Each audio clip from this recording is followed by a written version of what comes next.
The NASA gargoyle. This little guy was spotted back in the 1980s by one Frank Shaw at Johnson Space Center, just a couple minutes up the road from me. Frank Shaw was an archivist that worked for Johnson Space Center back in the 80s and 90s. One night after a particularly long shift, he was in the parking lot heading towards his vehicle. But that's when he started looking at the buildings that surrounded the parking lot. Up on the corner perched this large, completely jet black creature that was covered in what appeared to be a cape. Frank froze initially, looking at this creature until it started looking at him. That cape began to move, and it suddenly appeared to Frank that this animal had wings. Its wings began to crackle, and it looked like it was taking pleasure in the fear that it was deriving from Frank. Frank quickened his pace and headed to his car. He got in that car and drove straight home as fast as possible. If you're ever in a situation like that, be like Frank. Now, he was visibly shaken when he got home, but he refused to tell his wife or his daughter exactly what was going on.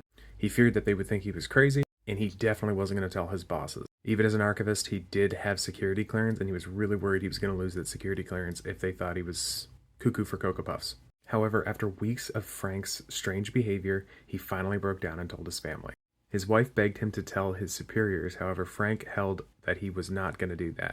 Now, after months of begging him, he finally told his superiors. And rather than act shocked or surprised, his superiors took him to their superiors, and they wrote out an entire report.